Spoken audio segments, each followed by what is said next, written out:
Hey, good evening, everybody. It's Steve with Real Progressives. And for tonight, I'm going solo. It's been a little while since I've ripped off a live stream.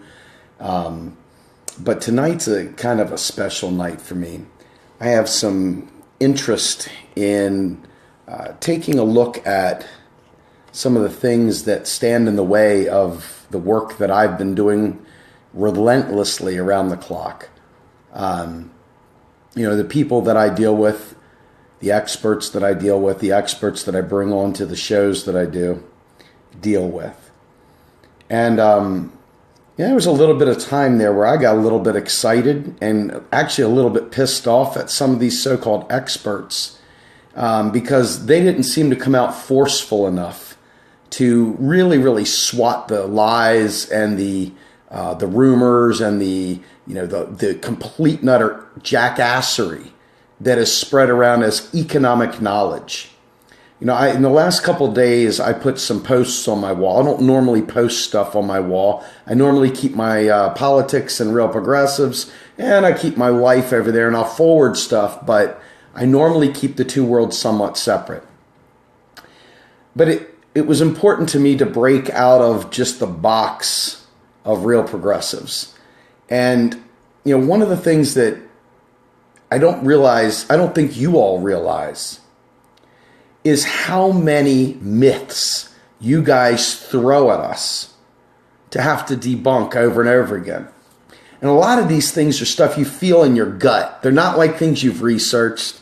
They're not things you've really thought through, but they're these things that you feel really strongly about. And we got to cut the military budget in half. That's how we pay for single payer, dude. What rock could you crawl out from under, Steve? Why don't you know this? And, we should definitely cut that. We should cut it. I'm like, well, no, maybe we should shift spending. What do you think about shifting spending? No, man, we need to cut it, man. We got to save money. What about a $600 toilet? We got to save money. And I'm like, you're not getting it.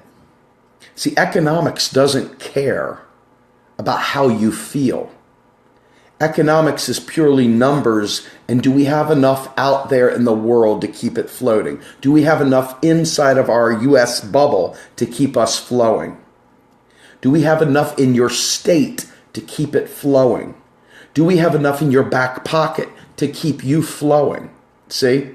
And so as you get up higher into the hierarchies, you have to think at a more macro level. Like when I'm talking macroeconomics, I'm not talking about your credit cards. So your personal woes and your personal issues and your personal thoughts and your personal aspirations, while they're certainly important and worthy of consideration, they have no bearing or next to no bearing on the decisions I make up here. Why is that? Because I'm solving for a different problem. Way up here, I've got to solve to make sure there is enough economic engine activity going. I got to make sure there's enough cash flow going. I got to make sure that there is enough spending, new spending going to offset leakages. So when I tell people, hey, listen, it's more important that we spend than it is that we tax, people's heads explode. I've been called a right-winger. I've been called all kinds of stuff lately. I've had people that are not educated enough to even carry my jock strap trying to quote-unquote debunk modern monetary theory when they can't even bunk it to first place. They can't even bunk it in the first place. But then my inbox gets filled up with Chauncey so-and-so and Sippy Sally and Winky Joe. Hey, they said we're debunking modern monetary theory. So now, Steve, you got to do a dance because Joey over there said modern monetary theory is debunked. Then all of a sudden they go ahead and they throw out, well, hey, Paul Krugman said. Let me tell you something. Paul Krugman came out today and lambasted Paul Ryan for talking about spending like $10 trillion. Now, see, I'm an economist thinking person. I don't give two fucks which party comes up with the right idea. So when you support a Democrat at the expense of truth, or when you support a Republican at the expense of truth, or you support a Green Party person at the expense of truth, well, me and you don't have a lot in common, because the only thing I'm going for is truth. So Paul Krugman comes out and starts blathering on, proving once again that he is nothing but a shill for the Democratic Party. He has given up all pretense of being an actual economist. Ellis Winningham calls him Count Krugula and said he basically gave up his entire career today for this one article that he wrote. Now, if you haven't seen the article, just trust me when I say this. If the Democrats decide to try and say deficits are bad to get back at the Republicans, guess who they're hurting? They're not hurting the Republicans. They're hurting you and I. They're hurting our children. Now, is Paul Ryan a good guy? Not in my book. Do I support the Republican Party? No, I do not.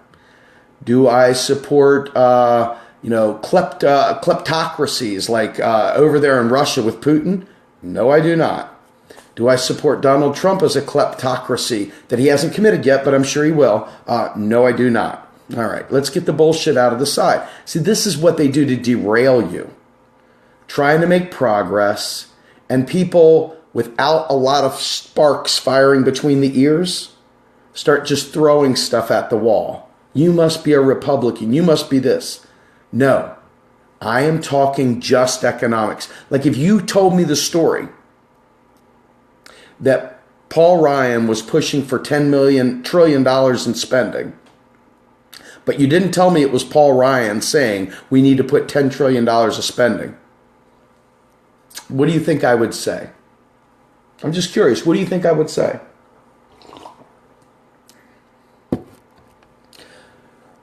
I'm not a loser, okay? And because I'm not a loser, I would say, well, that's freaking awesome. What's the trade balance right now? Are we a net importer or a net exporter? The words would come back. They'd say, well, Steve, it appears the United States government is heavily a net importer. I'd say, wow, okay. So are they talking about jacking up taxes to cover this?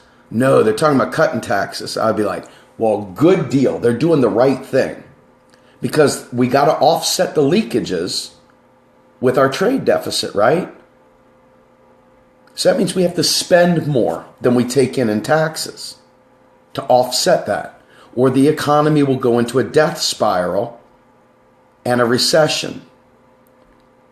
But then we have the people that are absolutely holding on with a death grip about how we've got to tax the rich. God damn it. I don't want single payer until you've raped the rich. I don't want any environmental issues solved until you rape the rich. You've got to soak them, tax the hell out of them before we get any free college. I don't want to hear it. And we've got to end the Fed before you can have single payer or fix the climate, folks, because that's much more important.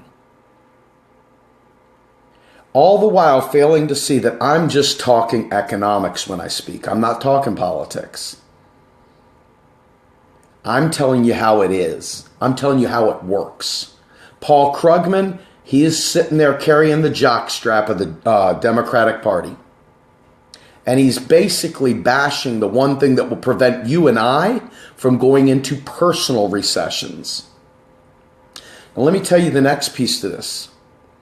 I say public deficits are private surpluses, meaning that when the government spends more than it takes in, that money has to go somewhere. It always balances out. So that means you and I should be doing better, right? Now, if they spend it all at the top, we'll still be doing better, but just not as well as the people at the top. So supply side economics, which is a really, really bad, it's kind of a misnomer, but the idea is you spend it up at the top and then it will fall down, right? And it ends up being just a trickle. Well, what if you spent the living daylights out of things at the bottom the money would all trickle back to the top anyway, right? It always ends up trickling to the top. So as we talk through this stuff, I had some guy named Daniel something or other today come onto my page and say, I don't know who you are, but you somehow or another started showing up on my Facebook feed and you are an idiot and you're a moron and you're stupid and you don't know what the hell you're talking about. Who told you that taxes don't fund spending and blah, blah, blah. I mean, where do you even start with that? Where do you even start with that? You don't want me to ridicule. I've got people saying, well, don't ridicule him, Steve. Don't be mean to him. Don't say anything unworldly, untoward. Be very gentle. But these people stink up the joint, man. They come through and they saunter. You know the saunterers. Come in sauntering, saying things. People die. See, this is the deal, folks. Your feelings, my feelings, all of our feelings be damned. People die by austerity. When you're dumb about economics, or uneducated, or a full cup thinking you know a lot of stuff, but you don't know shit. I'm sure you know a couple live streamers out there that talk a lot, but don't know dink. Right? I mean, seriously, they don't know anything. Those people are killing people, literally. Okay? So I take that personally. I take that very personally because I don't do this day in and day out just because, you know, hey, it's something fun to do. I do it day in and day out because I want to save people's lives. Well, now you've got the Republican Party in power, which sucks on so many levels. But we've got to survive the Republican Party, right? You already know they're terrible when it comes to social issues. What happens when they accidentally get something right? Are you going to fight against that too? Really? You're going to make it harder on us just so you can show how anti-Republican you are? Is that how you're going to do it? Just tell me what your diet is so I don't eat any of the same food you do, because I don't want to ever go full stupid. Never go full stupid. And that's what that would be. And there you've got Krugman doubling down on stupid. And people using Krugman to try and double down and say that I'm a Republican, or say that I'm a Soviet supporter, or say something stupid, right? When in reality is, you could tell me the same set of scenarios. I don't have to know who the people are. And I would come up with the same answers. Because I understand economics. And you too can. And I need you to. Because as the GOP does its thing, the Democratic Party, and apparently including Bernie Sanders last night, are willing to play partisan politics at our expense in an effort to get back at them, you know? In an effort to get back at them. They will tell you stuff, and if you don't understand the truth, you're going to set the stage for the next Democratic president or the next progressive president to have to cater to the lie of reducing the deficit. My God, they ran up the government credit card. Now, I had a lady come to me in my inbox earlier. It amazed me. She sent me this article about $10 trillion in new spending from the GOP. And she says, you know what, Steve, I'm an older woman. I grew up believing tax and spend stuff. And I saw this article, and it hit me like a ton of bricks. Oh my God. The Republicans might be doing something right while they're in office. And I was like, well, I very seriously doubt the Republicans are doing something right. They may luck into it. And then I read it and I realized the Republicans are going to do some good shit by accident. Absolutely by accident, possibly, right? But you're going to have to ask yourself, do you want to eat? Do you want a job? Do you want to be able to sustain your family? Or do you want to be able to be close and cozy with the vote blue sycophants that are going to say deficit spending is bad? Now, mind you, before I knew any about what you're hearing today, I've been telling you from Jump Street that if we don't spend like crazy, if we don't deficit spend like crazy to offset the leakages, we are going to hit a major recession. I told you about Jill Stein's student debt relief. I told you if we don't deficit spend to do something like that, our economy is going to come to a screeching halt yet again. People have said, well, cut the military. You don't cut the military. Why don't you cut the military? Because you need to shift that spending. You need to shift it. You need to increase overall. The overall spending must go up. Must. The equation says that we will start bleeding our tub down to nothing if we cut military spending, if we cut any spending. Our spending needs to go through the roof. First of all, let's talk about productive capacity. Our nation has tons of able-bodied people that would like to work that have kind of given up on working. We have a lot of people that are maybe not able-bodied but are still very capable of working that would like to have a job that can't find work or are underemployed. We have got massive amounts of infrastructure that needs to be fixed. We don't lack for work. We lack for political will to put people to work. Because these old school myths about needing to maintain a certain level of unemployment to keep money worth its weight, to keep people going. I try and talk about this stuff. What happens? The vote blue sycophants come out of the woodwork. Hell, many progressives, and this might be the most depressing thing, many progressives talk about needing a balanced budget. This is the stuff I get in my inbox. This is the stuff I get on my wall. This is the stuff I get in many of the threads that we do. People are like, well, we need to raise taxes to 90%, or we can't afford that. And I tell them, guys, taxes don't fund spending. Well, of course they do. What crazy train are you on, Steve? Well, I don't expect everybody to watch the broadcasts that we do, but goodness gracious, man. I've got more experts on this show than any of the mainstream media does. And, I expect people to kind of let the light bulbs go on. Maybe a little bit. But in many cases, those light bulbs are not on. They're like dim bulbs, 5 watts, with 3 watts of power going to light it up. We're not talking about people really even trying. They want to advance this thing they've had in their head forever. They just want to talk about how we got to soak the rich. They don't realize that I'm not saying we shouldn't tax the rich. So they lie, and that makes them liars, right? If you lie, let's walk this through. If you tell a lie, you double down on the lie. When disabused of the lie, you continue the lie. That makes you a liar, correct? Let's be fair. It's a true statement. It makes them a liar.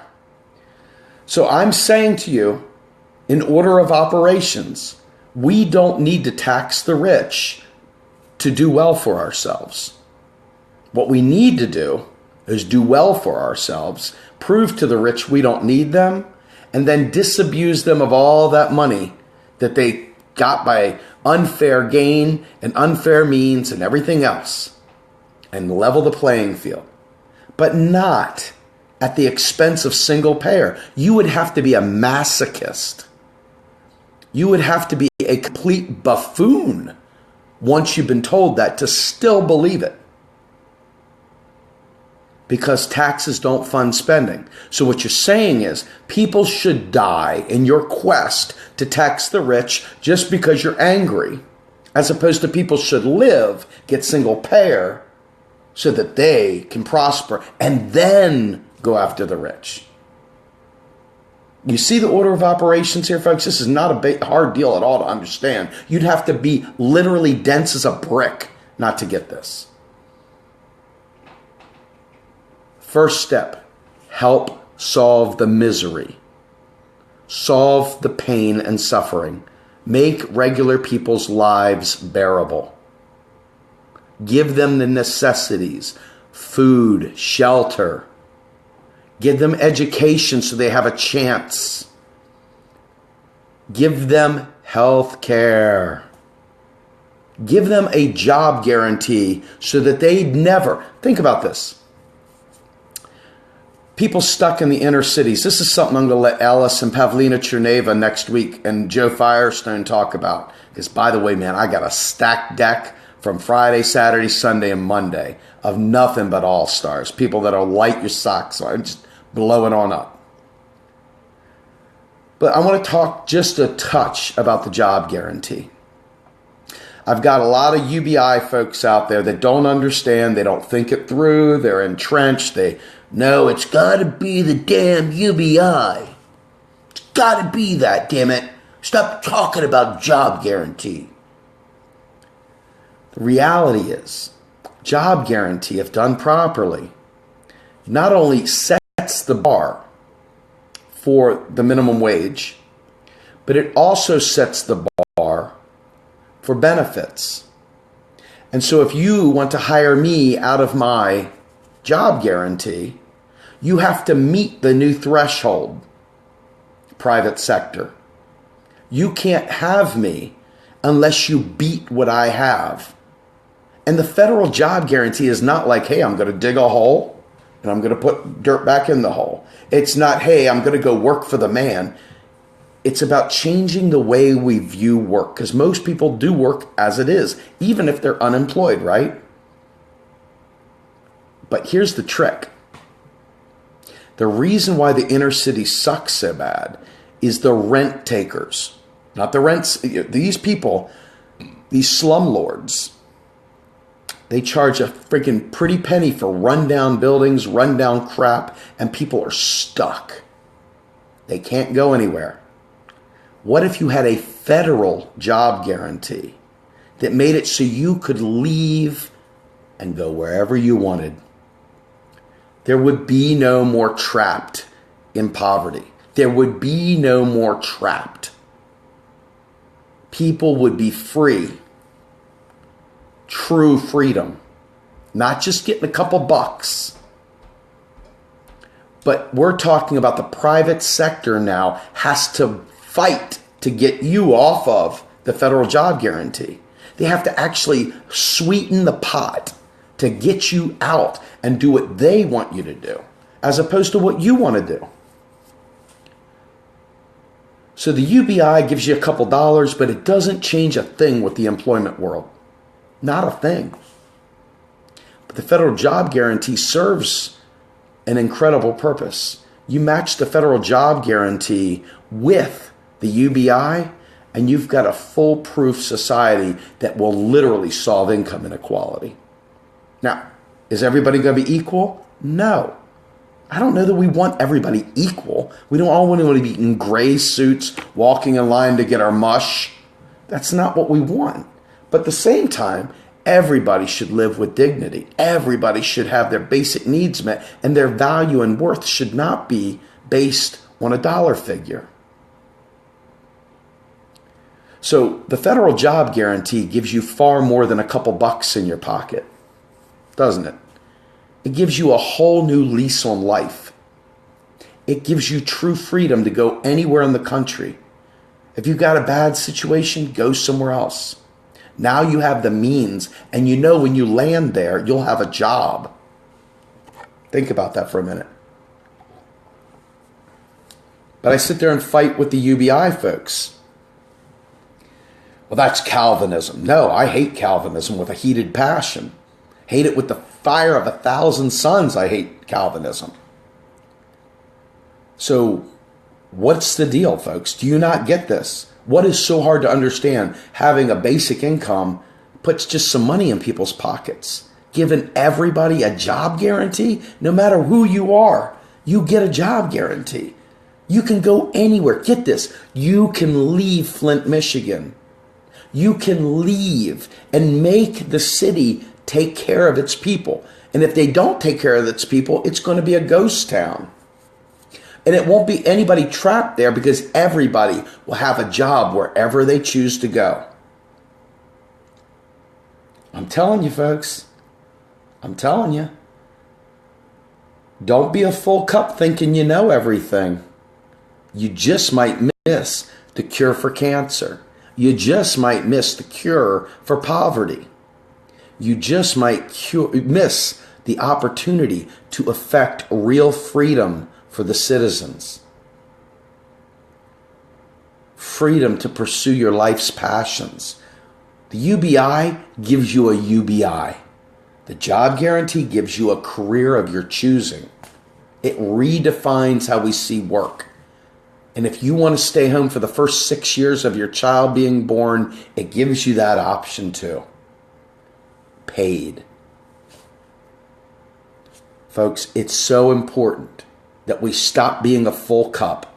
We stop saying things before we start listening. Because if you watch what the Republicans and the Democrats are doing right now, the Democrats are like jilted lovers, petty, manipulative, just angry. And in some cases, rightfully so. But if they stand in the way of the good things that come, just to be cantankerous assholes, that's really hurting you and I. That's hurting our children. And I'm not talking about any kind of weird liberty or patriotism or any other bullshit right-wing crap. I'm talking about understanding economics helps you be a better citizen, helps you be a better parent, helps you be a better voter, helps you do a lot of things, helps you know where to activate. So, there's also this thing where people start getting hell-bent. They start, like our inbox, who funds you? Does Karl Rove fund you?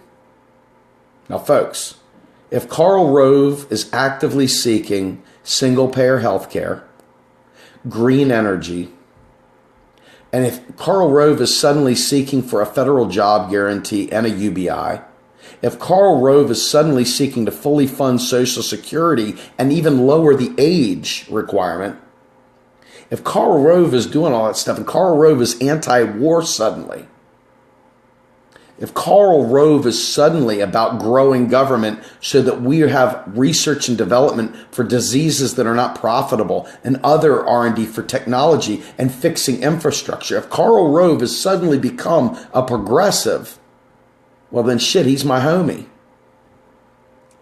But Karl Rove hasn't done that. So you'd have to be an idiot, a loser, a microphone abuser to say anything about Karl Rove. For me to slap the taste out of a vote blue sycophant's mouth is a responsibility of any thinking human being. To despise the Republicans is like low-hanging fruit. I mean, folks, if your idea of, hitting a piñata down around the ankle level is fun, then knock yourself out. I'm shooting for the moon. I want better. I don't want to keep going back and forth with this duopoly bullshit. I want it fixed. Now, let me tell you about my world for a minute. The state of Pennsylvania has a $600 million shortfall right now, budget shortfall, $600 million. Now, people don't understand the difference between the federal government, which is a currency issuer, and state governments and city governments, which are currency users. Currency users must tax or go in debt, real debt, that they can't just pay off because they can't print the money. So the state of Pennsylvania says our tax receipts are too low. We don't have enough money to keep it going. So we're going to have to look at consolidating. We're going to have to look at possibly laying people off. So what do you think that does to the state of Pennsylvania's economy? How many people do you think will suddenly be unemployed? How many people do you think will be committing suicide? Because for every 40,000 people unemployed, or is it, for every 1% of unemployment, 40,000 people commit suicide. That's a pretty scary statistic. So for those who cut spending, for those who talk about balancing federal budgets, when the federal government could fix the state of Pennsylvania, you are literally killing people. Now, I don't know. I'll go online, I'll do some research and look it up. But if you kill someone, that makes you a murderer, right? Or at least a homicidal maniac. Makes you something. It makes you something very unclean, very ungood. But you won't know this if you think you know it all and you don't listen and you don't read the links and you don't follow up. So the state of Pennsylvania is going to have to look all over the place. Look at the state of Kansas, where the Republicans are screwing it up, right? They're cutting taxes. Well, see, at a state level, states must tax to survive. Or what states like Texas do and Florida do and others, they will drop the bottom of the tax rate and they will lure businesses away from places like Detroit. And they will lure businesses away from places like Buffalo. And they will lure businesses away from all over. They will bankrupt those states because the tax revenue from the employment there drops to nothing. They suddenly have to up their local costs for keeping their social welfare programs going on. And now all of a sudden it's the pensions that are the problem, right? It's the pensions. State employees have to cut their, pensions. And all of a sudden us little people are fighting each other again because, the budget's bad, man. Got to cut those bastards. These friggin' government workers. Bastards. Oh, I'm sorry. You're my neighbor? Yep. Oh, you're my son? So states have a very different economic system than the federal government does. And ironically, states are closer to your and my budgets than they are the federal budget. Again, it's a unique situation when a country like Canada or Japan or Australia or any of these other England, any of these countries can print money. When I say print money, they can create money, digital zeros and ones, to make deposits into accounts, to make the lives of people better. But guess who has to do that? Congress, not the Federal Reserve. The Federal Reserve, their money is interbanking. They create reserves. Banks don't lend reserves. We've gone over that countless times. The money multiplier is a lie. Fractional reserve lending is a brazen lie. Debunked and debunked. But yet still repeated. These are the challenges. So while people play these Dungeons and Dragons games, people die. So the state of Pennsylvania is not very different than somewhere like Greece. Why is Greece like the state of Pennsylvania? Greece is no longer a monetarily sovereign nation. Greece gave up their monetary sovereignty to become a part of the European Union and use the euro in the ECB. Why is that important? The ECB and the Fed, they're the same, right? Wrong. The Fed is the United States government's bank. The ECB is a non-sovereign. It is beyond the different states. So the states that are good in terms of export nations, like Germany and others, they always have cash coming back into their world.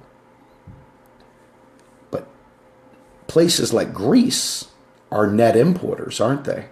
So what little money they have leaves the state, leaves the country. And it can't be replenished unless they borrow or tax and tax more. And the death spiral that happens to a place like Greece is not very different than a place like Puerto Rico, a United States territory. So Puerto Rico, what's going on there? Puerto Rico, they don't make a lot of stuff, man. Those people are net importers. Their money leaves the island. So what did they have to do? They borrowed, they spent money, they invested.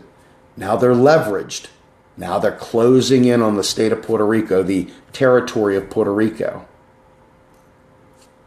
This is going to happen over and over again. This is such a simple equation, it's almost ridiculously easy to understand the basics that I'm presenting. When I say easy, I didn't say the first pass was easy. It's a different way of thinking. But it is easy. It really is easy. It's simple. You just have to understand that you don't know much when you think about taxing and spending from the sovereign. The federal government could bail out Puerto Rico like that. In fact, the federal government should always, not just one time, not, hey, you screwed up, so we're going to bail you out now. It should be a constant infusion. Always infusing, because they're always going to be a net importer. They're always going to be a net importer. So they're always going to have a trade deficit, and they are not a monetarily sovereign entity. So they're always going to have to get money. That means they're going to always have to tax it. And that means that they eventually bleed their people to, and then there's massive poverty. The federal government can bail them out like that. The federal government could bail out Flint, Michigan like that. They could bail out Buffalo. They could bail out anywhere else in the country. They could even play a fool's game and bail out Kansas. Because whether you like the red states or not, the people there shouldn't have to suffer. So if you go through the 50 states of the United States and you look to see which ones are net importers and which ones are net exporters, you'll see the pain through that lens. That will be the lens. Now, you'll be tempted to say, well, then we should always be a net or exporting nation, right? I mean, it makes sense. We should really bring the manufacturing back. We should create everything here. Well, no. We don't want to do that. What we want to do is we want to spend our sovereign currency on the public purpose. We want to rebuild the bridges. We don't want to twist the ties on a Tootsie Pop. We want to rebuild the networks. We want to rebuild our energy grid. We want to rebuild the levees. We want to get people out and forced to prepare for the pending climate change damage in these areas. We want to fix what is broken in our country.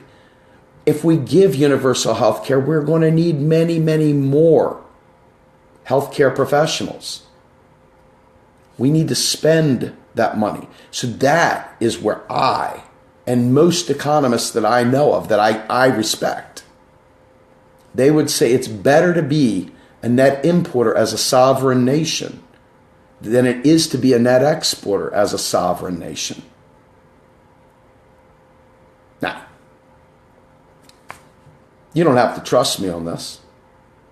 I'm sure in your head, if you don't understand what I'm talking about, you can sit there and create a scenario where what I said is wrong.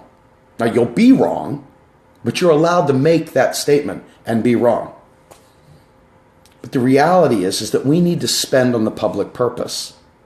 We need teachers. We need medical professionals.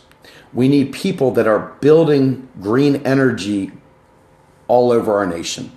We need people that are doing those things, not twisting the ties on a Hershey bar or on a kiss. And if you think about it, our money is ours. When we talk about taxes don't fund spending, stop thinking about it like this. Start thinking about the national treasures are ours as citizens. They're ours to command. Our government is of the people, by the people, for the people. That money is for our public purpose. And if we think about it that way, instead of thinking that we got a tax to spend and we got to do this and that, and we stop worrying about red state, blue state, and we stop thinking about Democrat and Republican, and we just think of the world through an economic lens. If you just fight and you get the noise, all the noise of the idiot savants out there that think they know something but don't know anything. Box of rocks, dumb. If you choose to turn the noise off and focus on what is right, we can do this. This, in my opinion, is the real progressive revolution. Because if we don't embrace this, there is no fixing climate change, folks. There is no saving people from poverty with a job guarantee and a UBI and expanded Social Security. There is none. Once you realize that it's our national resource, our national treasures, and we demand our government spend on the public purpose, public purpose, public purpose. You demand it. That is when the things that you care about, that's when you care about better health care. That's when you can care about a great education for your kid without bankrupting them before they get their first job.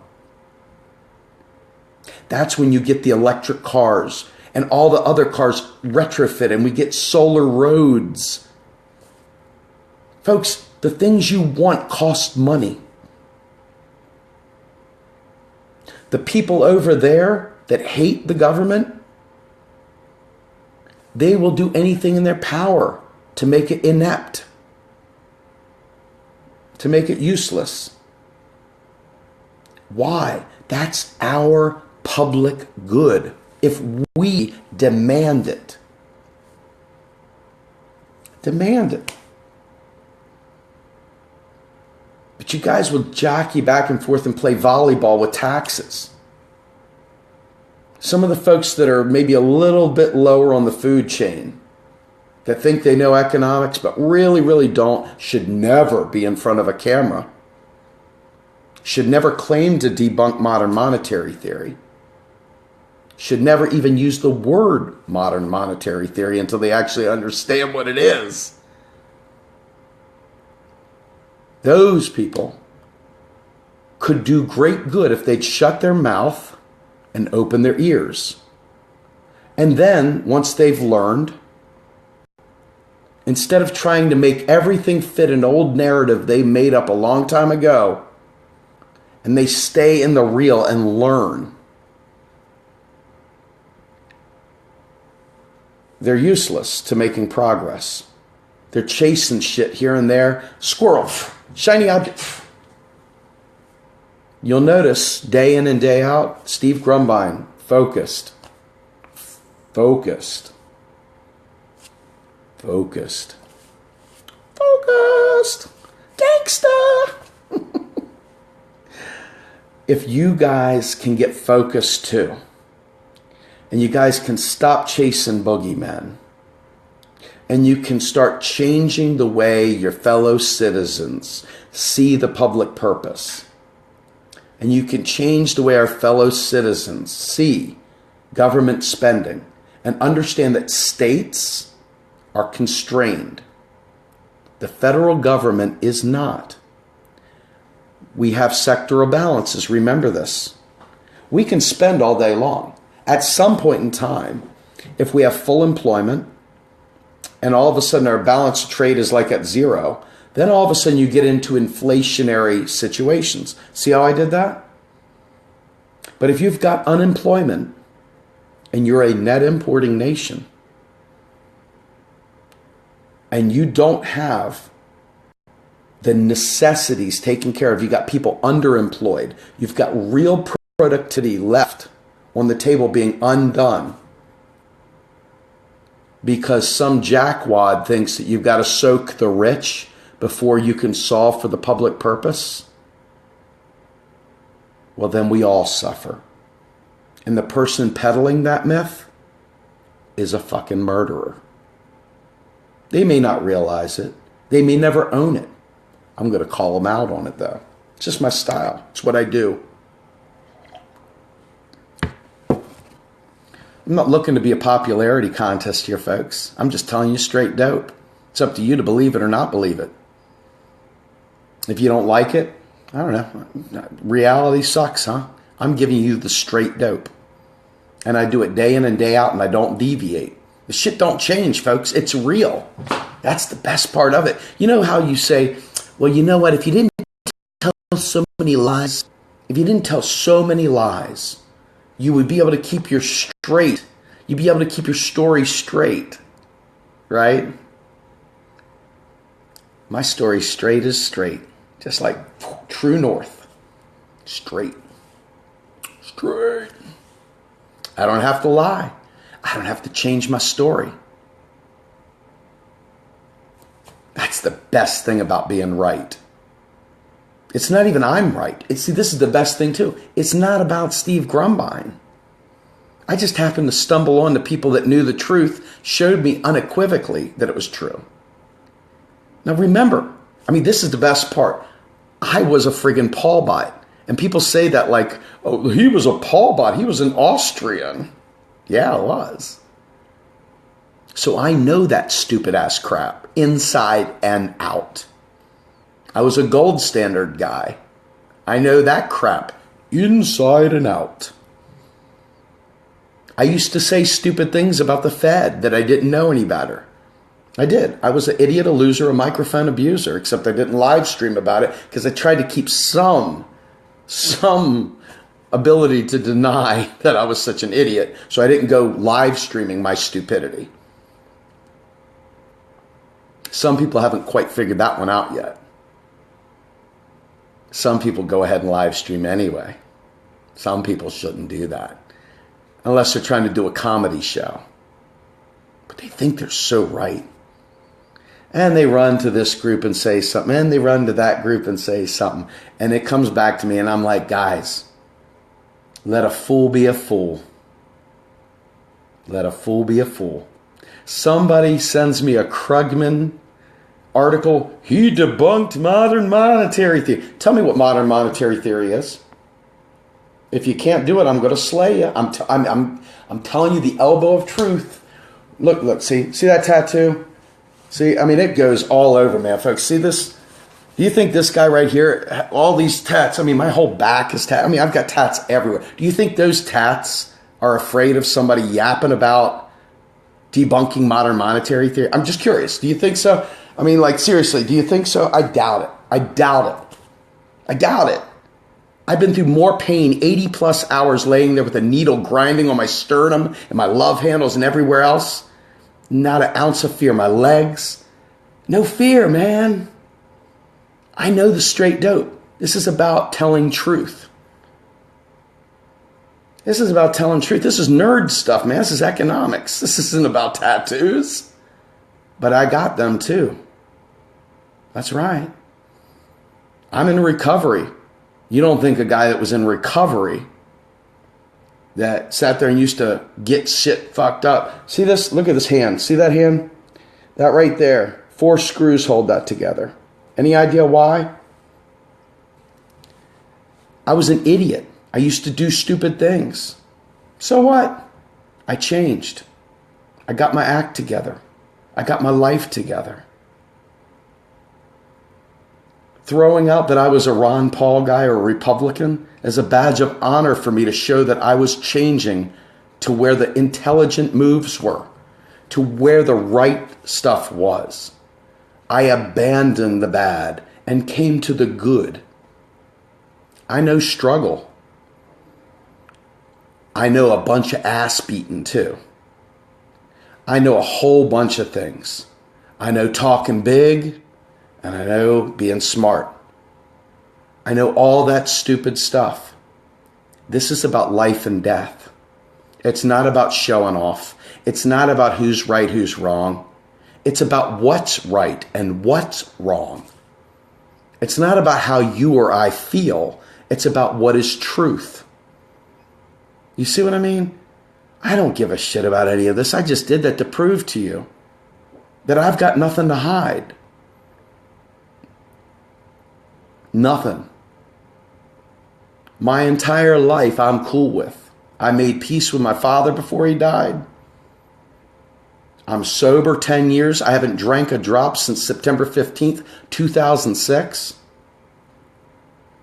My 10-year sobriety was the day my father died. And I didn't drink. I got my shit together, folks. I got my shit together. I got 2 master's degrees. Master's degree 1, master's degree 2. There's the proof right there, folks. See, a drunk can get educated. It doesn't do any good to just say things. If you're not actively solving for the public purpose, if you're not actively solving the problems, if you think you're debunking the solution, maybe you're the problem. Maybe you're the problem. Maybe you're the problem. Each one teach one.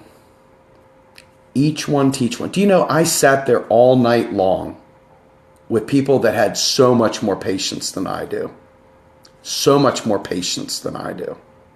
And they sat down with me and they got me sober. I sat there in a parking lot. This is no joke. I'm just going to tell you this quick story so you know how serious I am about this. I had a major car accident. I hit a blinking arrow board 100 yards down a bridge in Ocean City, Maryland, pissed drunk on tequila. And I went to my first AA meeting. And I was surrounded by people who told me, Steve, you never have to drink again. You never have to drink again if you don't want. That was a novel idea. I did. I fucked up a couple times. I went back out. In 2002, I went back out. And then I screwed up again for a very, very short period of time before 2006. And just to show you how right as rain I am with my past. My father, who was very sick at the time, saw me come home, drunk as a skunk, and took my keys from me. He took my keys from me. I'm a big motherfucker. That's no joke. And I blew up like Gandalf. I said, give me my fucking keys.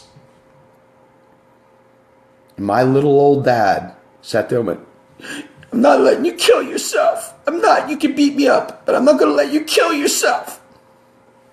This shit brings tears to my eyes thinking about it. It's the last drink I ever had. And my father and I made amends. Life is a son of a bitch. It's hard as hell, with or without money. It's a son of a bitch to wake up in the morning sometimes, right? Lose your job, get a divorce, lose a family member, get into a fight with a friend, have them talk shit about you all over their Facebook page. Whatever, right?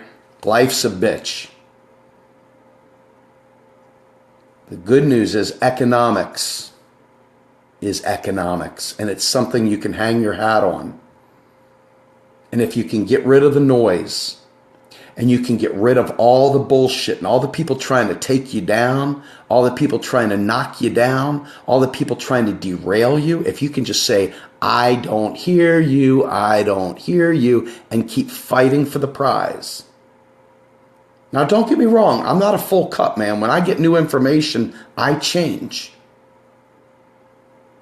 I change. I don't stay stuck. That's the beautiful thing about sobriety. They teach you, take what you need and leave the rest.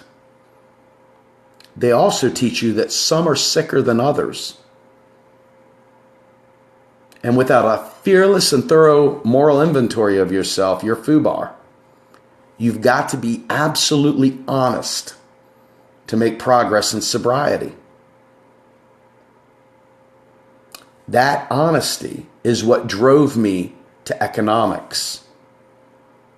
Because I can't lie and sleep at night. You realize that our biggest problems come down to dissonance. And so back to the trip with the drinking and hitting the blinking arrow board. I went to an AA meeting, and there's this priest. His name was Father Lou. And Father Lou, and I'm not Catholic, folks, just so you understand this. Father Lou looked at me in this meeting and he went, Stephen, I've never seen someone so angry in my life before, son. You're a big guy, and I'm sure you could beat my ass. He goes, but what would that solve? He goes, I'd like to talk to you in the parking lot when this meeting's over. Would you be willing to do that, son?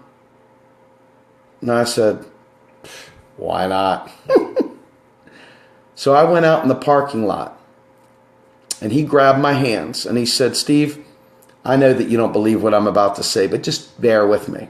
Now, folks, this is not a religious message here, okay? I promise.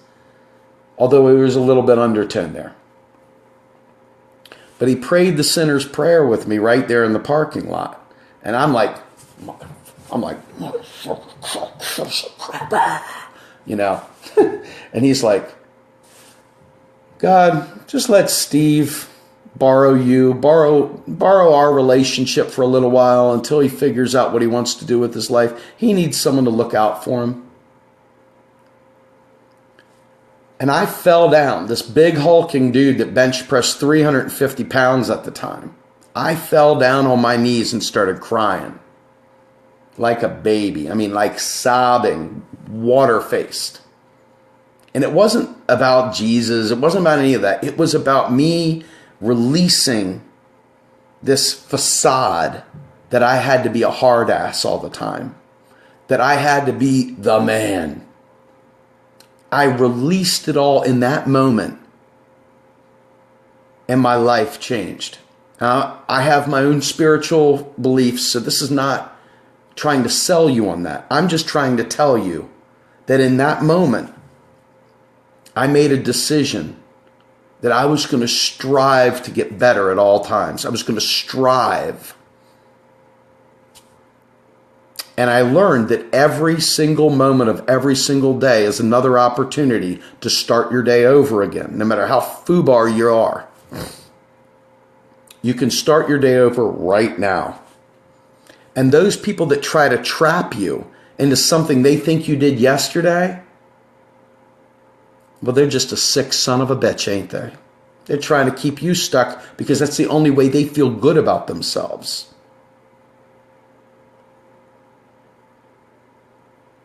I got news for you, Slick. I choose to stay healthy. And that's why I stick with economics. Because economics is simply truth. And I can tell you beyond the shadow of a doubt what's going to happen and when in a host of places. And I'm not even the greatest at this, man. I'm like John the Baptist. There's a Christ over there. So when people try to debunk this stuff, just fight through it. Folks, once you start spreading your wings and putting this stuff out on your own, You kick off the training wheels and try and do it yourself. Watch the vote blue sycophants tell you you're crazy. Watch the friggin' dodo birds that think the Federal Reserve and the Rothschild and all these other crazy things. Watch them attack you. Watch all the attacks happen. But in order to make change, you've got to fearlessly press forward. You've got to be vigorous in learning.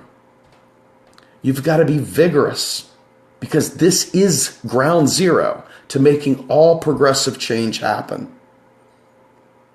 If you are not fearless and thorough in chasing this, the other side, full of lies, low-hanging fruit, and bullshit, they are going to win the day. And the way they will win is they will cut spending. It's what they do. It's what they know. They know they're right. You have to step up and you have to learn this stuff. It's the only way to green energy. What would you rather do? Think about this, and I'm going to cut this off here in a second. Would you rather chase after tax dollars for X corporation, or would you rather transition to green energy? You only get one fight. Which fight is it?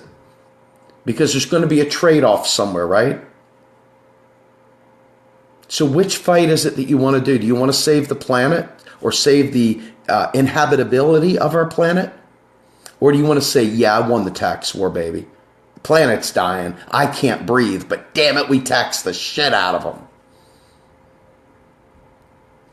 If you know that taxes don't fund spending, this should be a no-brainer. If you want states to be solvent, we should end all unfunded federal mandates or make the feds infuse the money into the states so they can survive, whether they're a net importer or a net exporter. I'm telling you, I know what I'm talking. I swear to God, I can see it clear as day. I want you to be able to have this level of clarity. I want you to have this level of confidence. And I always want you to be inquisitive, though. I don't want you to ever be a full cup. But running around talking about taxes funding things at the federal level is literally killing people. No other way around it. So with that, Tatsu is going to be on live tonight at 10 o'clock. He's going to be talking about a revote. Then, this week is really, really awesome. Beginning tomorrow night, I'm going to be having Wednesdays with Mike Sionato. We're going to be talking about what's going on, the news. We're going to be talking about all of his articles that he's written. Thursday night, I've got your favorite. I'm going to be interviewing Claudia Stauber. We're going to be talking about Cabin Tuck. We're going to be talking about her What the Fuck book tour. We're going to be talking about all kinds of stuff, all of her experiences during the primaries and up till now. Then I've got a real treat for you. This is exciting. On Friday night, I'm going to have Logan, and I can't pronounce his last name, but I'll try. I think it's Mahatsami. Logan is a Republican and an MMTer who gets it. So he's going to help us talk about bridging language so we can make progress with Republicans. Then on Saturday night, I've got Joseph Firestone yet again. Joe Firestone, Jay Fire, will be with me. And then, of course, Sunday night, we've got Ellis Winningham one more time. And then the crown jewel on Monday night, folks, I was able to secure Pavlina Cherneva of the Levy Institute. She will be joining me to talk about the job guarantee. And folks, that right there is like, oh,